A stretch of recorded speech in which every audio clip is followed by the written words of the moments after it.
अस्सलाम वालेकुम, मेरा नाम है दानिश मकसूद और आप देख रहे हैं मेरा YouTube channel Dawn News editorials. आज है 22 अक्टूबर 2019 और आज मैंने आपसे जो एडिटोरियल शेयर करना है वो है वर्क बिहाइंड द हेडलाइंस, और इसकी जो राइटर हैं वो हैं आरिफा नूर। इसका मैं थोड़ा सा आपको पहले ब्रीफली थोड़ा इसको बता दूं क्या है इस एडिटोरियल में।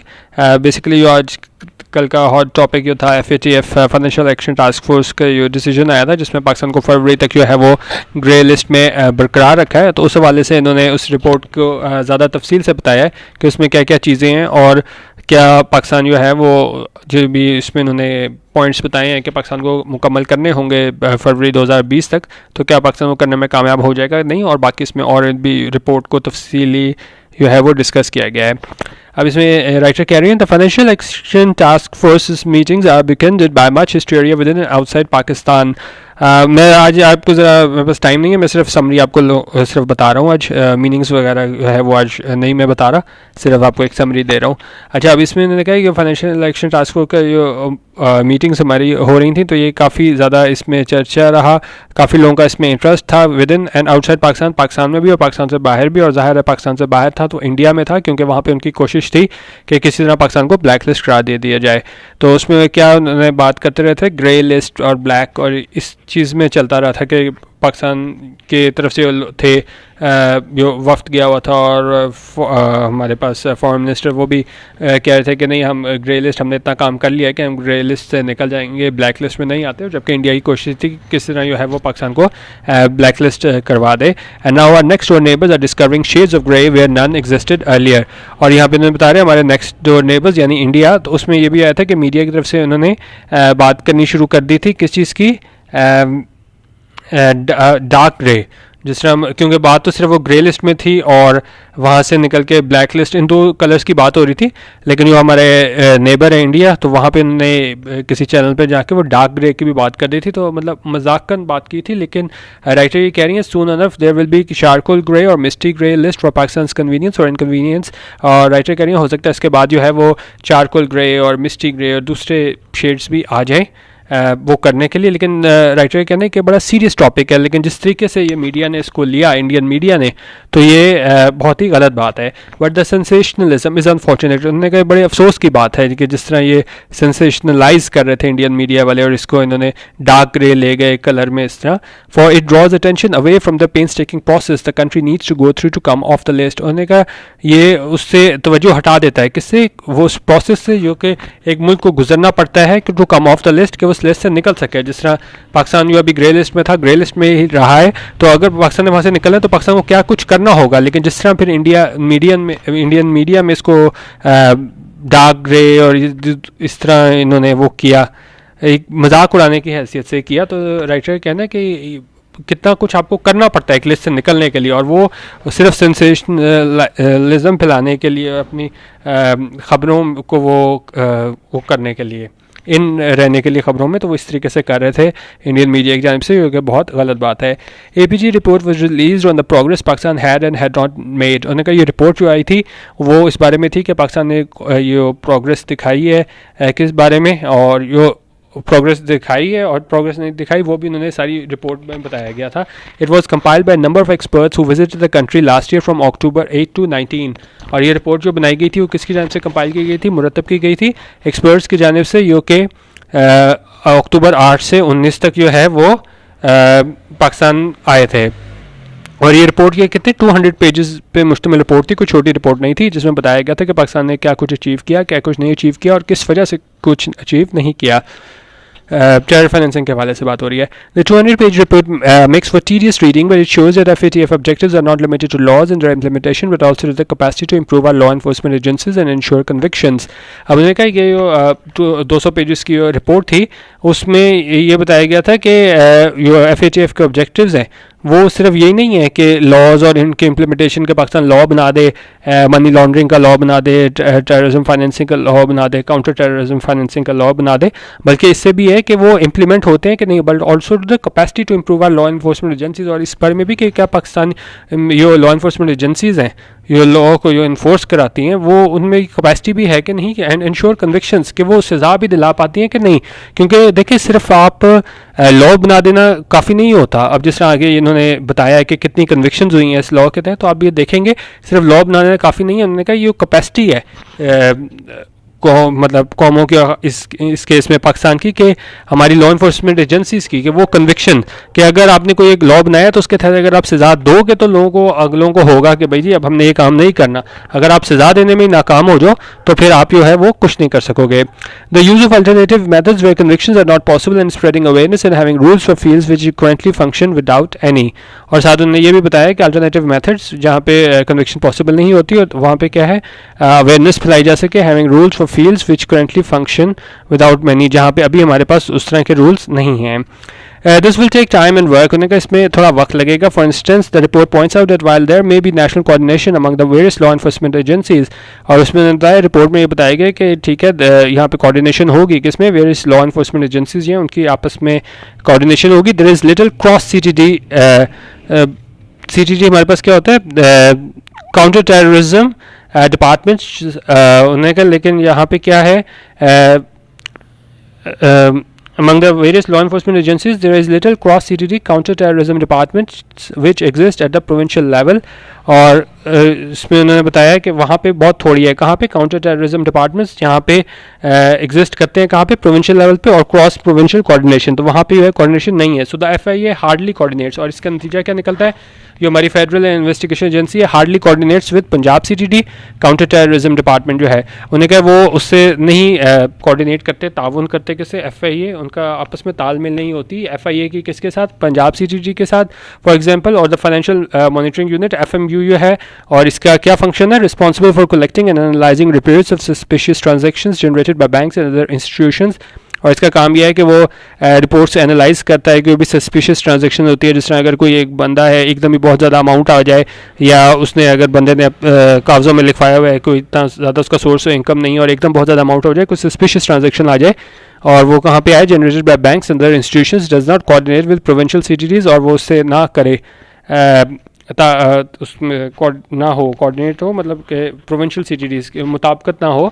Has the provincial CTDs can only access information available to the FMU। उन्होंने कहा जो हमारे प्रोविंशियल काउंटर टेररिज्म डिपार्टमेंट है वो कहाँ तक रसाई इन्फॉर्मेशन के हासिल कर सकते हैं, information available to the FMU, ये कि इसमें हमारे पास FMU के पास है, FMU क्या होता है हमारे पास, financial monitoring unit with the court's permission, और इसके लिए इनको कोर्ट की परमिशन चाहिए होती है, but can not do so during an inquiry, लेकिन वो इंक्वायरी के दौरान नहीं कर सकते। The CTD's capacity across the provinces varies greatly, और जो काउंटर टेररिज्म डिपार्टमेंट है इसकी कैपेसिटी, इसकी अहलियत अक्रॉस द प्रोविंसेस, यानी सूबों अक्रॉस द प्रोविंसेस, या अगर हम सारे सूबों के तहत देखें तो varies greatly, with Punjab having done the most to build capacity. उन्होंने कहा पंजाब ने सबसे ज़्यादा कोशिश की है कि कैपेसिटी बिल्डिंग मैयस की जा सके। This means the latter has the most understanding of the terrorism financing, और इसका ये मतलब है कि इसके पास सबसे ज़्यादा अंडरस्टैंडिंग भी है किस चीज़ की, टेररिज्म फाइनेंसिंग की। For example the report indicates that in 2018, और रिपोर्ट ये जाहिर करती है कि 2018 में Punjab CTD requested FMU for information on 26 occasions. Punjab का जो काउंटर टेररिज्म डिपार्टमेंट था उसने रिक्वेस्ट की किससे, FMU से, फाइनेंशियल मॉनिटरिंग यूनिट से इंफॉर्मेशन हासिल करने के लिए कितने 26 मौक़ों पे, और सिंध CTD ओनली वंस, और सिंध काउंटर टेररिज्म डिपार्टमेंट है उन्होंने सिर्फ एक की। अब देखें जब आप इन्फॉर्मेशन इतनी थोड़ी मांग रहे हैं तो है, तो यहाँ पे हमें ये भी फ्लॉ नज़र आ रहा है कि क्या वजूहात हैं कि हम इसको एंटी मनी लॉन्ड्रिंग लॉज को, काउंटर टेररिज्म फाइनेंसिंग को जो है लॉज को ज़्यादा बेहतर तौर पे नहीं इम्प्लीमेंट कर पा रहे, और यही वजह है कि हमें ग्रे लिस्ट में थे और ग्रे लिस्ट में ही रखा गया है। अब उन्होंने बताया कि पंजाब में ने FMU से इंफॉर्मेशन मांगी 26 मौक़ों पे, और सिंध ने सिर्फ एक दफ़ा। There are no figures for KP of Balochistan, और हद तो ये है कि हमारे पास KP ऑफ बलोचिस्तान के हवाले से कोई फिगर ही नहीं है कि उन्होंने कोई इन्फॉर्मेशन, क्योंकि देखें अगर वहाँ से फाइनेंशियल मॉनिटरिंग यूनिट से मांगेंगे तो फिर ही हम इसको डील कर सकेंगे, किसको, एंटी मनी लॉन्ड्रिंग के हवाले से हम काम कर सकेंगे कि मनी लॉन्ड्रिंग ना हो। लेकिन जब हम इन्फॉर्मेशन ही नहीं मांगेंगे तो आप देख सकते हैं, एक पंजाब ने 26 दफ़ा मांगा है, सिंध ने एक दफ़ा, और KP ऑफ बलोचिस्तान का हमारे पास कोई रिकॉर्ड ही नहीं है। Presumably because the CTDs did not send any request to the FMU, और इसकी वजह यह है कि उन्होंने कोई रिक्वेस्ट ही सेंड नहीं की कि हमें किसी ट्रांजैक्शन या किसी चीज़ के बारे में इंफॉर्मेशन दी जाए। It seems that apart from Punjab the other CTDs tend to focus on the security aspect of terrorism. उन्हें कहा ऐसा लगता लगता है कि पंजाब के अलावा जो दूसरे काउंटर टेररिज्म डिपार्टमेंट है वो उनका फोकस क्या है, उनका ज़्यादा रुझान किधर है, वो सिक्योरिटी एस्पेक्ट ऑफ टेररिज्म की तरफ जा रहे हैं। क्या किस तरफ? The use of financial investigations in TF investigation is very limited. और वो फाइनेंशियल इन्वेस्टिगेशन यूज़ क्या है, फाइनेंशियल इन्वेस्टिगेशन इन TF होता है terror financing investigation, is very limited. तो उनका जो है रुझान इस तरफ बहुत थोड़ा है। The report argues that law enforcement agencies cannot differentiate between a terrorist act and terrorism financing, and how there is little effort to investigate the funding of terrorist acts across provincial borders. उन्होंने कहा report ये बात करती है कि law enforcement agencies जो हैं यहाँ पे पाकिस्तान में वो फ़र्क नहीं कर पाती किस में, टेररिस्ट एक्ट में और टेररिज्म फाइनेंसिंग में, and how there is little effort to investigate the funding of terrorist acts across provincial borders.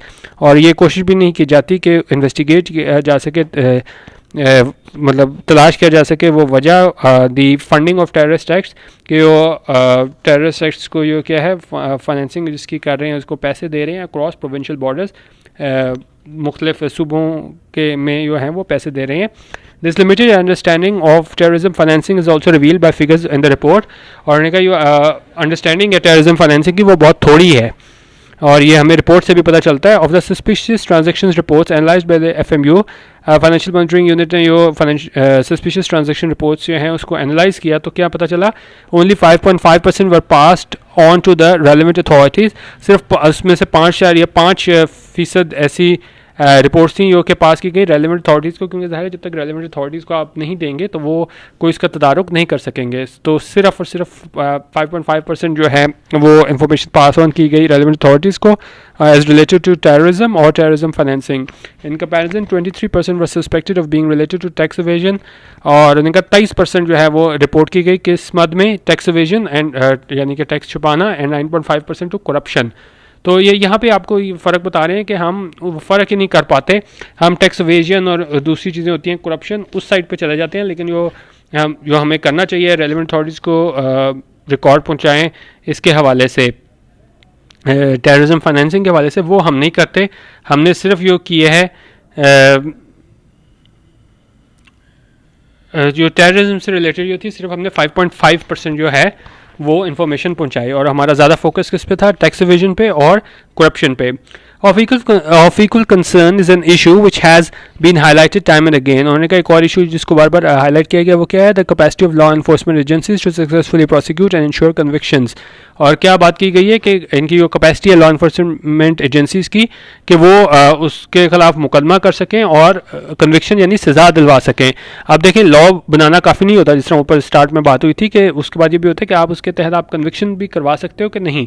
This is brought home by some of the statistics in the report, और इस report में कुछ statistics भी बताए गए थे। वो क्या थे, the figures provided for the last 5 years show that, उन्होंने कहा हमारे पास ANF एंटी नारकोटिक फोर्स होती है, FIA, FPR and NAB were able to ensure only 1 conviction for money laundering. ये इसको अगर हम हाईलाइट भी कर लें कि पिछले 5 सालों में ANF, FIA, FPR and NAB were able to ensure only 1 conviction for money laundering, यानी मनी लॉन्ड्रिंग में ये सारे इदारे मिलकर सिर्फ एक बंदे को सजा दिलवा सके, और ऑफ 161 प्रोसिक्यूशंस, और कितनों के खिलाफ मुकदमा चला था, 161 के खिलाफ। ANF was able to secure nil conviction, ANF की उसमें कोई कन्विक्शन नहीं थी, यानी किसी को सजा नहीं दी गई इस जुर्म के मुकाबले में।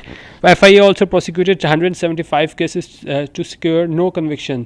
FIA ने 175 केसेस चलाए, उसमें क्या हुआ, कोई कन्विक्शन नहीं हुई। NAB ने 4 केसेस में से 1 में कन्विक्शन हुई, और FBR 0 out of 14, और FBR जो है वो कोई भी कन्विक्शन नहीं हुई 14 केसेस में। तो ये यहाँ पे आपको हाल बता सकते हैं कि 5 सालों में अगर एक कन्विक्शन होगी इसमें टेररिज्म फाइनेंसिंग के हवाले से, तो यकीन फिर बड़ा मुश्किल है पाकिस्तान का इससे उससे लिस्ट से बाहर आना।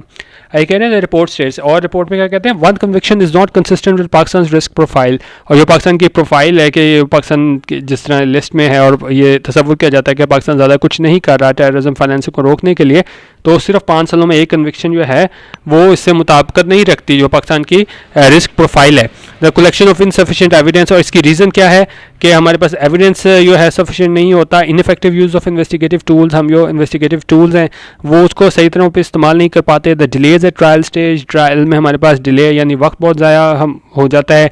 And the low level of awareness, और लोगों में अवेयरनेस भी नहीं है of the offence by the judiciary are the main grounds for the disproportion among the figures of investigation. और उन्होंने कहा ये जो है इस ऑफेंस का जुडिशरी वहाँ पे भी इतनी अवेयरनेस नहीं है। द मेन ग्राउंड्स, और इसके मेन ग्राउंड्स क्या हैं? डिस्प्रपोर्शन के among the figure of investigation, और ये हम इन्वेस्टिगेट करते हैं फिगर्स के, उसमें ये शामिल है prosecution and conviction as well as not achieving a reasonable conviction rate. और ये रीज़न है कि हम प्रोसिक्यूट सही तौर पर नहीं कर पाते, हमारे पास एविडेंस नहीं होता, ट्रायल में डिले बहुत ज़्यादा होता है, हम कन्विक्शन नहीं कर पाते, और इस वजह से हम कन्विक्शन रेट भी उसका हासिल नहीं कर पाते। अब ये उस हवाले से बात हो रही है हमारे पास सारी उस रिपोर्ट के हवाले से कि क्या वजूहत हैं कि पाकिस्तान का जो है वो इतना बुरा हाल है कि हम बिल्कुल ही ब्लैक लिस्ट होने के दहाने पे हैं।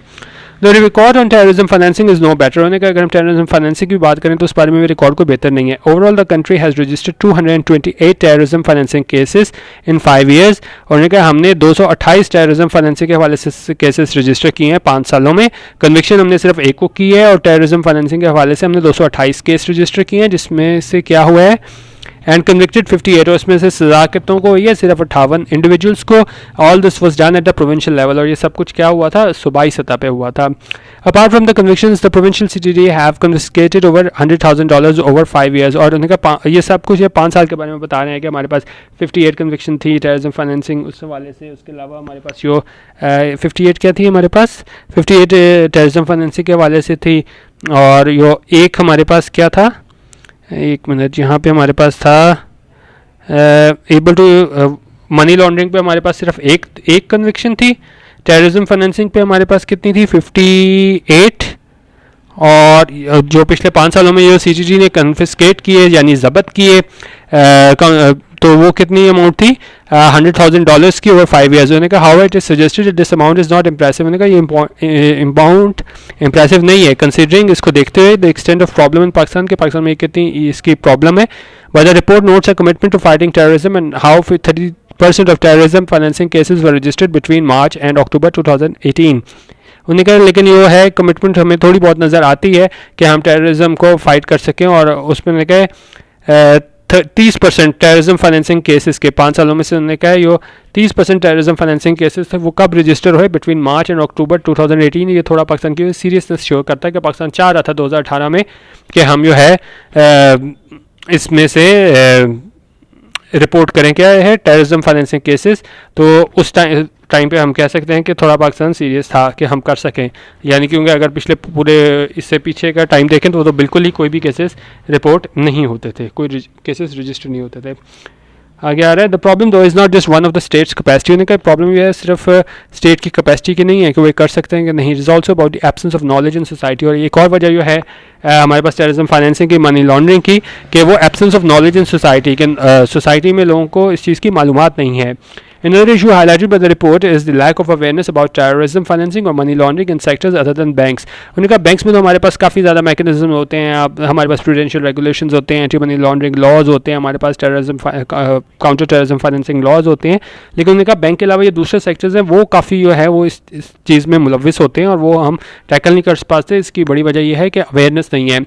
Another issue highlighted by the report is another issue, एक और इशू जो हाईलाइट किया गया इस रिपोर्ट में वो ये था कि लोगों में अवेयरनेस नहीं होती, उन्हें पता नहीं होता अबाउट टेररिज्म फाइनेंसिंग और money laundering in sectors other than banks.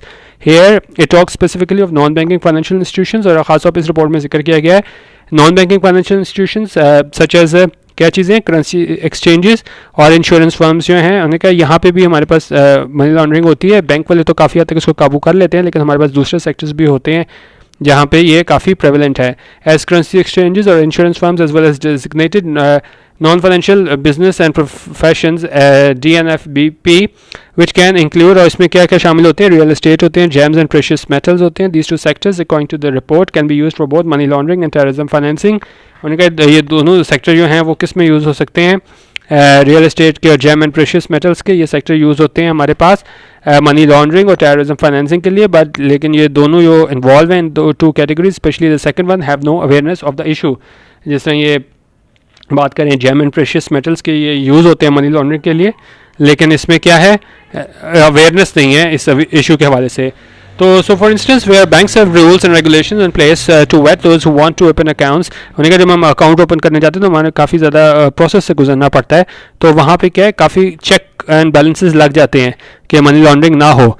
And FMU has been establish to raise a red flag, और FMU है वो has been establish to raise a red flag, कोई ऐसी वैसी ट्रांजैक्शन आ जाए तो वो पॉइंट आउट कर देते हैं, रेज अ रेड फ्लैग यानी खतरे का निशान वो बता देते हैं कि भाई मसला है, इसको चेक करो। ऑन सस्पिशियस ट्रांजैक्शंस, किस चीज़ पे? ऑन सस्पिशियस ट्रांजैक्शंस पे few of the latter are reported by the other sectors. ने कहा बैंक तो फिर भी हमारे पास निशानदेही कर देता है, लेकिन जो दूसरे सेक्टर्स हमारे पास होते हैं, ये जेम बताया था और ये मनी एक्सचेंज वाले जो होते हैं, तो वहाँ से हमें पता नहीं चलता दूसरे सेक्टर से। According to the breakdown provided in the report, इनका जो ब्रेकडाउन बताई थी कि अबाउट टू जून 2018, जून 2018 तक commercial banks filed over 70% of the suspected transaction reports with the FMU, और जो हमारे पास कमर्शियल बैंक्स ने थे उन्होंने 70% सस्पेक्टेड ट्रांजैक्शंस जो थी उनको रिपोर्ट किया FMU को। Exchange companies in one category file 25%, और जो एक्सचेंज कंपनीज थे इन एक कैटेगरी में उन्होंने फाइल किया 25%, वाइल DNFBP फाइल 0%। उन्होंने कहा यहाँ से आप फ़र्क दे सकते हैं, बैंक में 70% था, एक्सचेंज कंपनी इसमें हमारे पास 25% पे था, और DNFBP ने फाइल 0%, कोई भी नहीं रिपोर्ट किया। This shows the issue is not as simple as having laws in place. उन्होंने कहा यहाँ से पता चलता है कि सिर्फ ये मसला नहीं है कि सिर्फ लॉज हम बना दिए जाए, but also requires raising awareness, लेकिन ये भी है कि हम अवेयरनेस फैला सकें and changing the way private sector companies work, और हम ये देखें कि जो प्राइवेट सेक्टर कंपनीज हैं वो किस तरह वर्क कर रही हैं। अभी हमारे पास एक्सचेंज कंपनीज हो गई और ये जेम और प्रेशियस मेटल्स वाले सेक्टर हैं, तो उन्होंने कहा ये यहाँ से बड़ी आसानी से मनी लॉन्ड्रिंग हो जाती है, टेररिज्म फाइनेंसिंग वहाँ से लोग यूज़ कर लेते हैं, तो बैंक से तो फिर भी कंट्रोल हो जाता है। तो उन्होंने कहा दूसरे सेक्टर्स जो हैं हमारे पास उसको भी हमें देखना होगा। There is an equally lengthy section on charities, और इस रिपोर्ट में चैरिटीज़ के वाले से भी बात की, और what the report calls non profit organisations, जो कि रिपोर्ट बात करती है नॉन प्रॉफिट ऑर्गेनाइजेशंस की, and the absence of laws and capacity to monitor these और देयर मिसयूज़। और उन्हें क्या लोग ये चैरिटीज़ और नॉन प्रॉफिट ऑर्गेनाइजेशंस के रूप में भी आके इस तरह मनी लॉन्ड्रिंग वगैरह करते हैं, और यहाँ पे हमारे पास क्या है, कोई लॉज वगैरह नहीं है और कैपेसिटी भी नहीं है यहाँ पे लॉ इन्फोर्समेंट एजेंसीज की, वो मॉनिटर कर सकें, वो देख सकें कि किस तरह इनका मिसयूज़ यानी गलत इस्तेमाल हो रहा है। Indeed the report simply underlines the enormity of the task ahead, और उन्होंने कहा जो रिपोर्ट है वो सिर्फ बताती है कि कितना आगे कठिन रहा है किसके लिए, इसमें पाकिस्तान के लिए किस तरह पाकिस्तान ने करना है। Much work and patience is going to be needed, उन्होंने कहा बड़ा इसके लिए हमें काम करने की ज़रूरत है और पेशेंस की बर्दाश्त की ज़रूरत है। पोलिटिसाइजिंग और sensationalising the issue is not going to help, उन्होंने कहा अगर हम इसको सियासी रंग दें और ज़्यादा जो है वो इसको सेंसेशनलाइज करने की कोशिश करें तो इससे कोई मदद नहीं मिलेगी। जिस तरह इन्होंने एडिटोरियल के स्टार्ट में कहा था कि इंडिया इसको डार्क ग्रे और दूसरे रंग वो दे के वो करने की कोशिश कर रहा है, तो उन्होंने कहा ये बड़ा सीरियस इशू होता है कि पाकिस्तान एक कैटेगरी से वापस दूसरी कैटेगरी में जा रहा है। अब इसको मजाक उड़ाने के लिए हद तक, और इसको सिर्फ सियासी रंग नहीं देना चाहिए और इसको कोशिश करनी चाहिए। पाकिस्तान के पास जो है वो सिर्फ 4 महीने रह गए हैं, फरवरी 2020 तक जो है पाकिस्तान ने जितने भी इन्होंने एक्शन प्लान बताए हैं, FATF की जानिब से रिकमेंडेशन आई है 27 में से अभी तक पाकिस्तान ने 5 एक्शन प्लान जो हैं वो अचीव कर लिए हैं, बाकी जो 22 हैं पाकिस्तान को तकरीबन अगले 4 महीनों में पूरे करने होंगे, नहीं तो फिर जो है वो फिर ही हम ग्रे लिस्ट से निकल सकेंगे, नहीं तो काफ़ी चांस है हम ब्लैक लिस्ट की तरफ चले जाएं, क्योंकि जो हमें डिप्लोमेटिक सपोर्ट थी वो भी काफ़ी हद तक अगर आप न्यूज़ वगैरह पढ़ें तो उसमें ये आ रहा है कि वो भी हमारे पास अब इतनी ज़्यादा नहीं हो रही, उस फ्रंट से भी काम नहीं चलेगा, हमें ये काम करके करना पड़ेगा। ये नहीं हो सकता कि हम ये सारे स्टेप्स ना लें और फिर हम जाके कहेंगे नहीं हम दूसरे मुल्कों से मदद ले लेंगे, वो हमारी हेल्प करेंगे तो हम इस लिस्ट से निकल जाएंगे। उन्होंने कहा ऐसा नहीं होगा, पाकिस्तान को कॉन्क्रीट स्टेप्स लेने होंगे और ये जिस तरह ये है इसको सेंसेशनलाइज हमें नहीं करना चाहिए और कॉन्क्रीट स्टेप्स इस बारे में लेने चाहिए। ये था आज का एडिटोरियल। आप आज मेरे पास टाइम नहीं था तो मैंने सिर्फ वैसे एक्सप्लेन कर दिया, होपफुली आपको हो गया होगा क्लियर, और इसमें जो है इसमें हम देख लेते हैं। वीडियो देखने का बहुत शुक्रिया। अल्लाह हाफिज़ और पाकिस्तान जिंदाबाद।